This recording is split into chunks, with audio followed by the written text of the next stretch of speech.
I think the worst word in the English in the world of business or creativity is fast. Welcome to the Secrets of Being podcast. I'm Dr. Dawn Earhart Whitty, your guide on a transformative journey of personal development and discussions of universal truths. Join me and a panel of life coaches and spiritual leaders from around the world discussing how to handle some of life's greatest challenges. We will be sharing stories of love, faith, and inspiration with you, our faithful listeners, to live your happiest and most fulfilling life, full of purpose and passion for yourself, your families, and the world. We are here to be the change we wish to see. Let the conversation begin.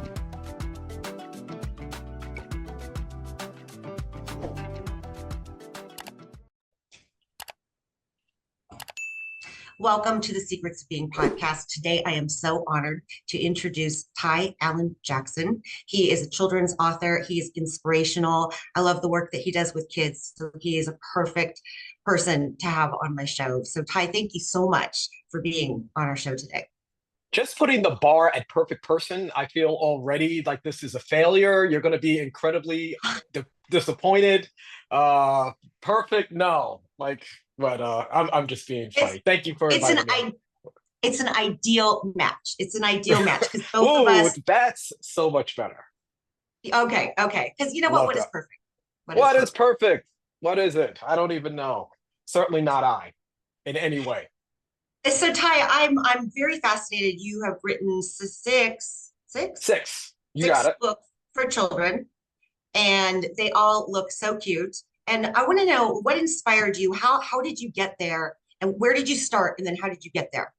So it's such an interesting story, and I think everyone has an interesting story, but perhaps mine is particularly because I had no aspirations on writing children's books, much less it becoming not just my career, but my purpose. And it all happened about 15 years ago with a simple question from my 8-year-old son, who asked if he could open up a lemonade stand. Now, I'm born and raised in the Bronx. You don't do lemonade stands in the Bronx. It just kind of doesn't work that way. But at the time, we lived in Western Massachusetts. So we went and got a little cardboard box and tablecloth and picture of lemonade with the little umbrellas. And he made $50 selling lemonade, which kind of blew my mind. Yeah, like the reaction you had is the reaction I had. I'm like, this kid made $50 in like just a couple of hours. Somebody said, Dad, what am I going to do with the $50? I said, I don't know. So I went to my local bookstore to try to find a book to teach my son about what to do with this $50. And it hit me that there are so few books teaching kids about money. And so at first I thought I could find somebody to write a children's book that teaches kids about money. And then I thought about the quote from Gandhi, be the change you wish to see in the world. If you want to see something exist in the world, the person to do it is you. So if I want to see a children's book teaching kids about money, the person to do it is me. And so the name Danny Dollar popped into my head. I went home and started typing. It took me a year to write the story. And then after 147 submissions and 147 rejections, I published it myself. Up to date, I've sold over 250,000 copies of that book. Wow. And that's what got me started on my literary journey. So as you were saying, you were turned down by some publishers and then you went and you did it yourself. But was there a moment in there where you thought, you know what, this isn't for me. It's not good enough. Nobody likes it. Nobody's going to want to buy it. Did you ever have that? No. As aforementioned, I'm from the Bronx. You like I'm telling you, there is a sense of borderline arrogance and delusion that goes with being raised in such a strong, characteristically urban environment. Like you believe that you can. Like I don't believe in or at least I'm raised to not believe in obstacles or that something's impossible or no, I never thought for a second that this wasn't something I couldn't do. I never thought for a second this is something I wouldn't be successful in doing. The only thing I may have questioned was actually my talent of writing, because I was never thought of as a writer. I still to this day wouldn't consider myself a writer. I consider myself a storyteller, which is a lot different than being a writer. And so no, the idea of me thinking that I couldn't do this or be successful at it was never in question. I love that confidence. It's everything. And you know what? It doesn't cost anything. You know what I mean? It's like there's no school I had to go to become more confident. There's no class. Like it's all just organic and it's something that we can all do. It blows my mind the level of insecurity that we place on ourselves. And we're also our own worst enemy when it comes to this. And I just like I don't live in that space of defeat. I just don't like I don't live in it. Now I know there's some things that I can't do. I'm 5'4". I'm never gonna dunk a basketball. Like that's never gonna happen. Unless it's like a Nerf one and my kids like that's about the extent of it. And that's okay. I'm at peace with the things that I can't do. But writing a children's book? No. Like how like if I put my heart, soul, mind to it, research, study, work hard, believe in myself, all the things, you get all the things. I love that you said that because that's part of, part of my journey is I don't know what I don't know. And I'm always like, how hard could it be? Let me just do it. And I found that doing the things that challenge you or the scary things, the things Yes. that scare you a little bit, once you do those, you're like, there's no better feeling in the world. It's the best. It's the It best. truly is. But so many people Yeah. will let that fear stop them. Amen. Absolutely. And I love the scary things. I embrace the scary things. You know, one of my new mantras that I've given to myself in the past couple of years is saying yes to everything. Like and my mantra is that adventure is always on the other side of yes. And like if I just stick in my living room and watch the Yankees, which I love, probably not much of an adventure, unless they win or lose. But to be invited, like I was the other day, from a complete stranger to go to a comedy shop outside, I said yes, and I had such a wonderful time. So whether it's something adventurous like that or just the confidence of believing that you can do something, yeah, the answer is always yes. We have so many of the same like sayings and things. I always say the magic exists on the other side of the scary thing. That's where Yeah, all yeah, the yeah. magic lives. Yeah, I might have gotten it from you, so don't sue me No, for I don't think copyright so. infringement. I don't think Okay, so. I think okay. we're just in very much alignment. I like it. I like it. So, okay, so the first book came from your desire to teach your child about money. So then the other books, how did they come about? It's funny. I think, if you start going to the gym and you start working on one exercise, you start working on a second exercise and a third, and then you start getting fluid in those exercises. And I think that the idea, albeit started from teaching kids about financial literacy, just spun off into other things. And that creative muscle, using the exercise analogy again, just became a lot stronger. I've always had this infatuation with superheroes. Superheroes and comic books were my gateway into the literary world, into the world of books and reading. And so writing a superhero book seemed ideal. And so I wrote this book titled The Super Duper Kid. And it's just I wrote it for fun. I wrote it. I wrote my first book, Danny Dollar, with the agenda of teaching kids about money. I wrote the Super Duper Kid for me. I wrote that to be the superhero that I wish I had when I was 6, 7, 8 years old. And it's become so much fun. It's become my second bestseller, and in fact, it was actually adapted into a musical several years ago. I know, like it's completely insane. So yeah, so I have books about superheroes. I have a book that teaches kids about the power of imagination, about self-esteem, and then the two Danny Dollar books that teach kids about finance and entrepreneurship. I love that. And I love that you said that because my children's books are kind of like the Dr. Seuss books, like with the rhyming and the Yeah, silly the animals and things like that. And so what we loved as a kid often shows up in our adult life. 100%. And it's funny you say that because my book, Danny Dollar, I think it's in addition to it being very educational, it's very funny. And one of the reasons it's funny is because of who I mirrored these characters after.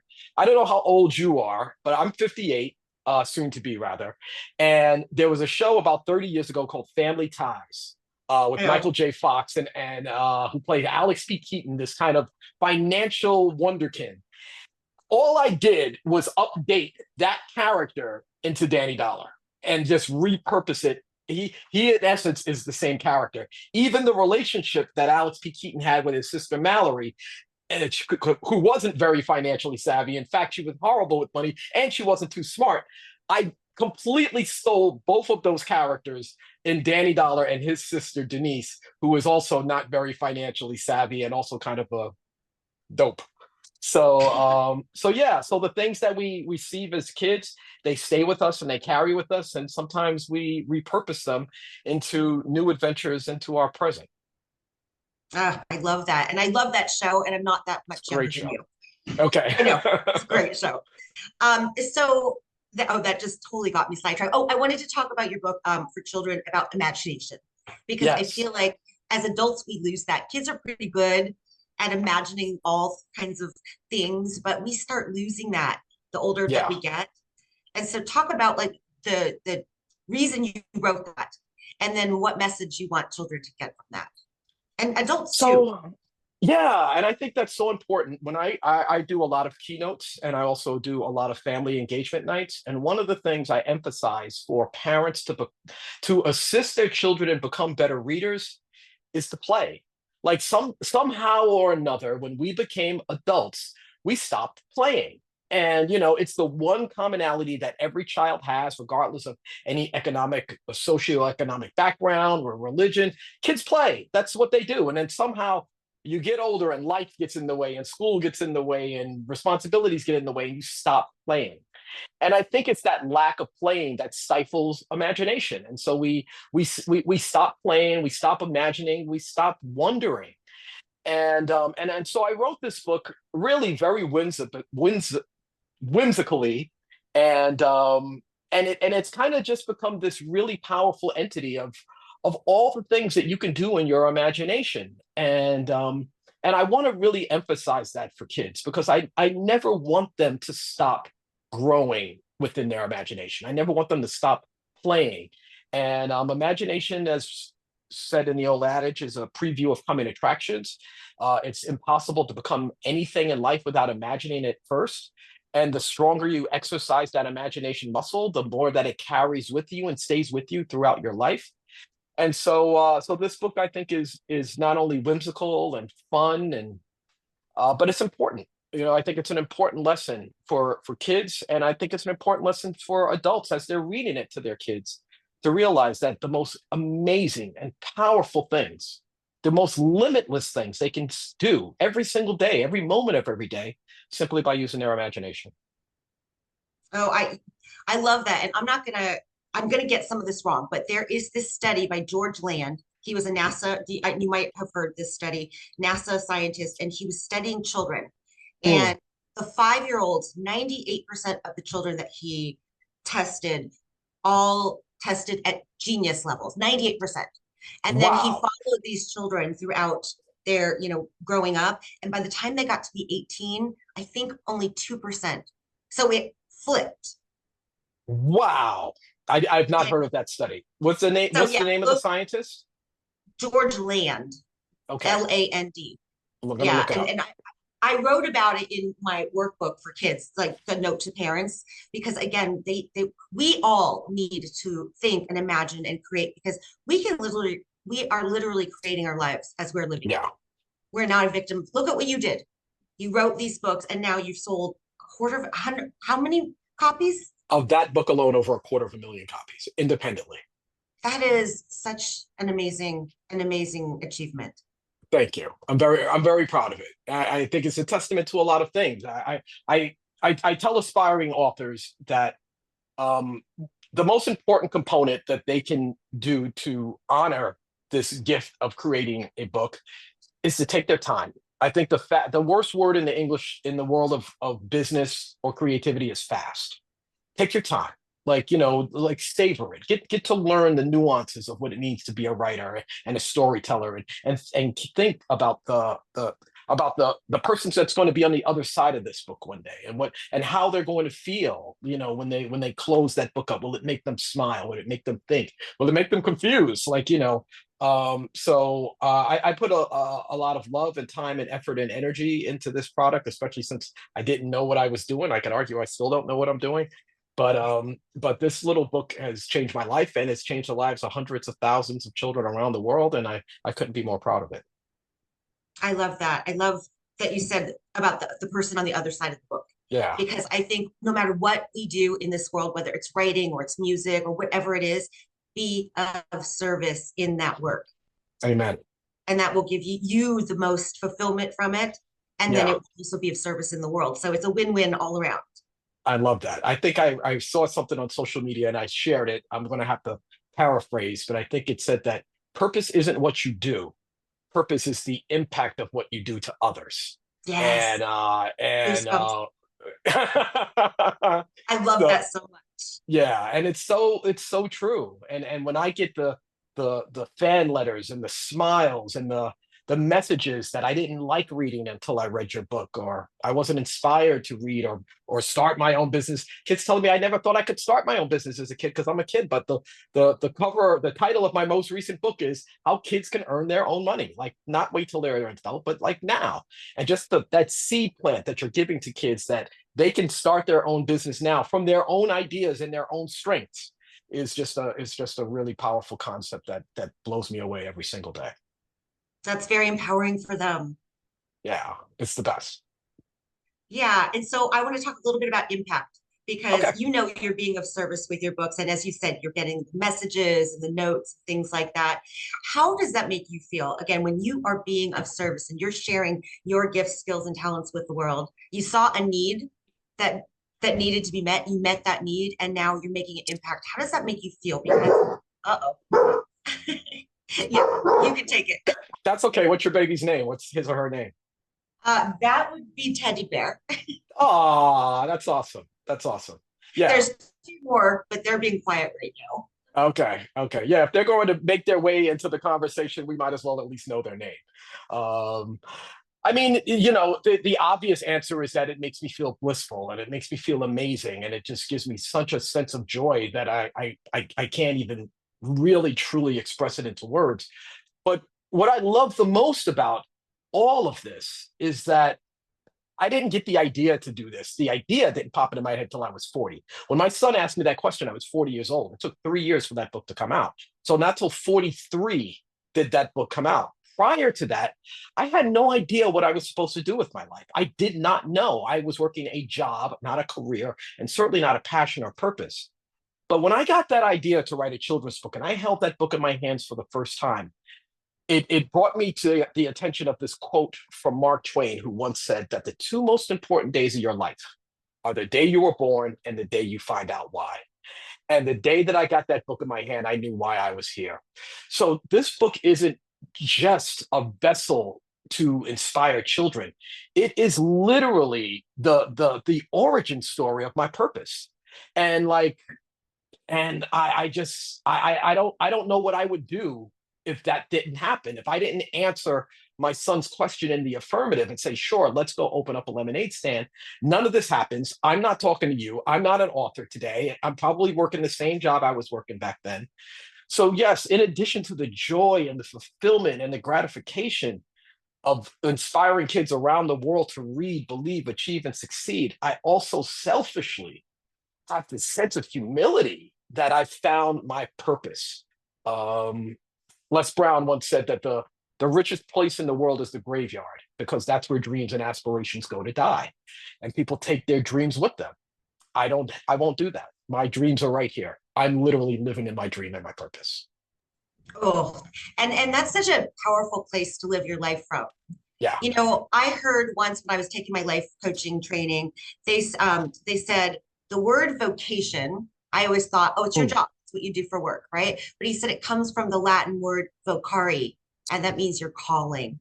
And Wow. when I just gave myself goosebumps when I heard that, it was like, whoa.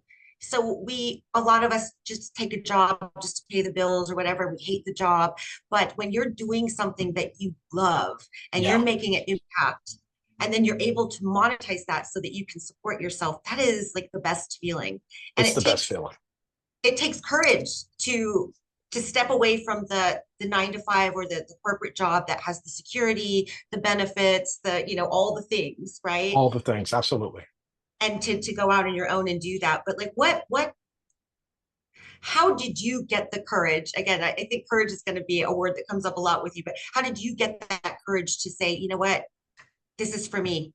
Yeah. I got to admit that it's almost all courage. I attribute, and I tell this to kids when I speak to them. This is not about talent. If you want to line up all the authors or children's book authors in the history of the world, I guarantee you, talent wise, I'm going near the bottom. Like this is not about talent. Although I think I'm good at what I do, but like I said, I would never call myself a writer, in part because I don't consider myself a writer. I've had to pivot to be a storyteller to feel comfortable in the space of telling these stories. But with that being said, the most important component to any success is just being courageous enough to believe that you can do it and to jump and actually do it. Because all the talent in the world doesn't mean anything if you're not willing to get on stage and grab the mic. Like if you don't have the courage to do that, then all the talent in the world doesn't matter. Where that courage came from, I think again, it was a tribute to being born and raised in the Bronx, New York, and witnessing the birth of hip hop music.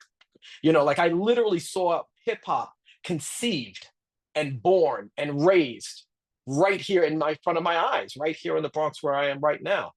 So to see young urban kids create a genre to express themselves, and that expression literally circle around the world that helped millions and millions of other kids also express themselves was phenomenal. But I also attribute being raised by a single mom, who worked 2, 3 jobs, who went to college, worked while simultaneously working a job and raising 2 kids single-handedly, and just seeing like all that she did to raise us.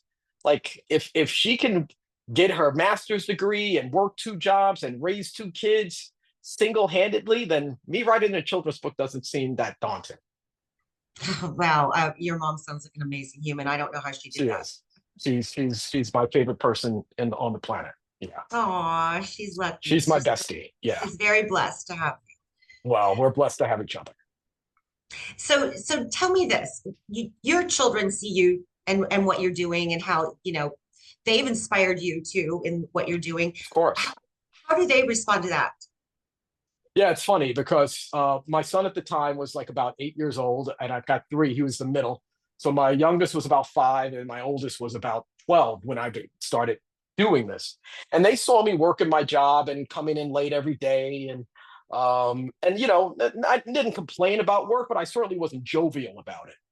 And then for them to see like taking the courage and doing something like dad's going to do what? He's going to like write children's books, we got a mortgage here, we got, and so I think they were incredibly inspired. They were also my first guinea pigs because I'm writing for that age demographic, so they're reading chapter after chapter, and after a while they're like, Dad, enough. Like we don't, this is your journey, not ours. But I know now, as I actually had my youngest present with me at a speaking event that I had a couple of weeks ago, and she's just very inspired to be able to see this guy who was once just working a normal job and now is doing this unbelievably unconventional thing, inspiring children around the world. And for her to see that in person, I know for her is empowering, because she knows that if her dopey dad can do it, then her being substantially smarter than I am is capable of literally doing anything. Oh, he's so self-deprecating.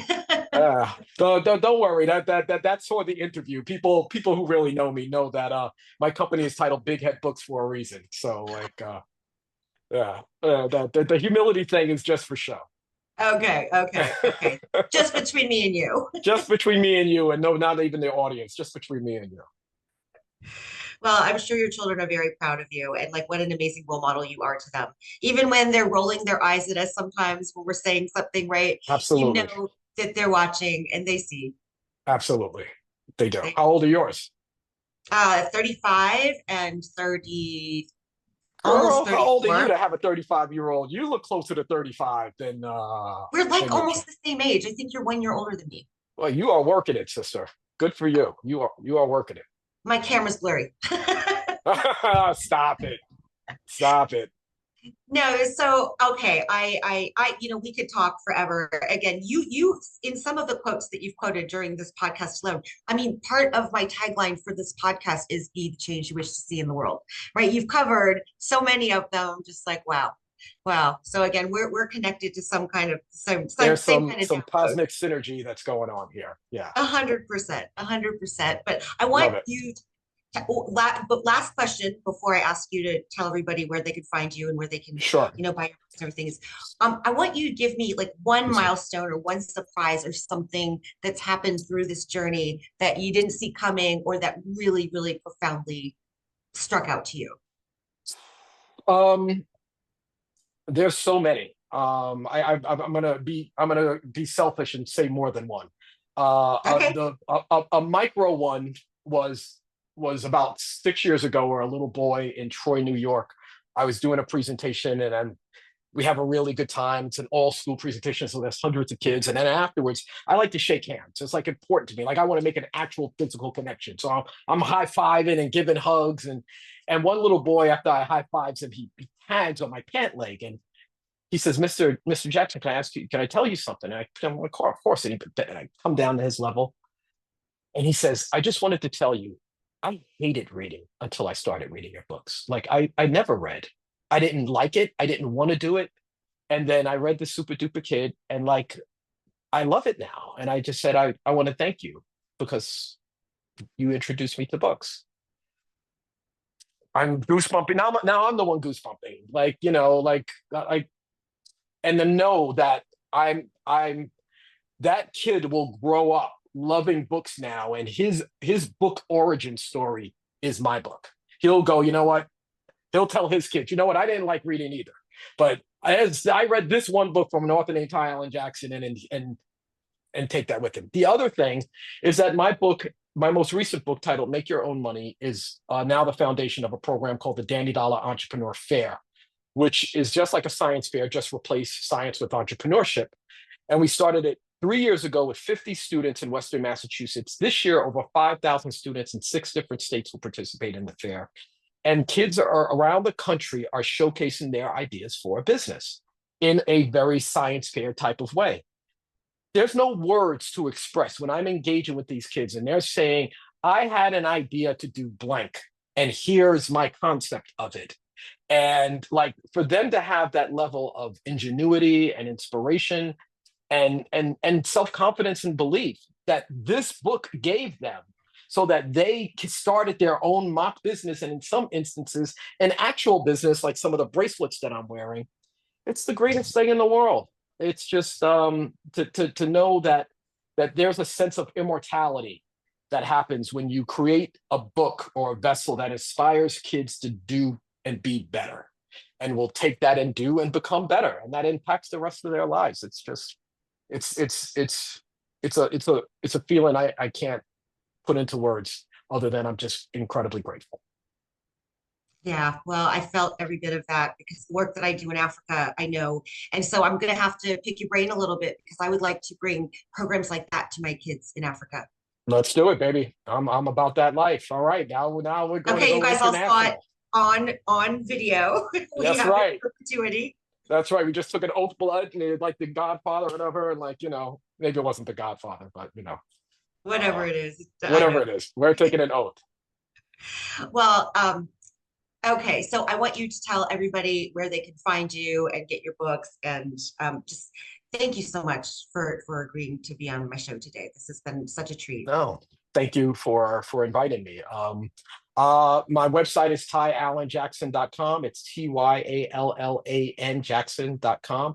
I'm on every platform that you can imagine, from Instagram and Facebook and TikTok and Twitter or X or whatever it is, Pinterest, you name it, I'm on it.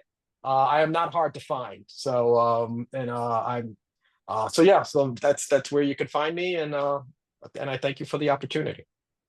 And people can buy your books through your website or on Amazon or both. Yeah, or both, and I'm not anti-Amazon. I know a lot of, especially independent authors, are anti-Amazon, but you know what? You got to meet people where they are, and some people aren't comfortable going to a random website, and they'd rather go through Amazon. So I mean, Jeff Bezos has got plenty of money. If you want to give him some more, sure, I get it. But preferably on my website. If you order books through my website, not only will they be signed, which you will not get from Amazon, but you'll also get like a free bracelet that says "Reading is my superpower" if you order through. And I make more money as an author when you go to my website. So tyallanjackson.com is what's preferred, but Amazon.com is fine too. Oh, perfect, perfect. Well, I hope this reaches anybody who needs to hear it. And that's what I always, the prayer that I say before I do every podcast. Please let this touch someone's heart that needs to hear what we have to say. So Love I it. love you being on my show. And again, we will be in touch about expanding your Let's programs do to it. Africa. I'm excited to make that happen. Oh, thank you. Thank you. Well, thank you for joining The Secrets of Being, and we will see you next time. Thank you for tuning in to the Secrets of Being podcast. We appreciate your time and support. If you enjoyed this episode, please like, share, and subscribe to stay updated with more inspiring content. For further inspiration, visit thesecretsofbeing.com and join our community. Until next time, stay inspired and keep unlocking the secrets of being.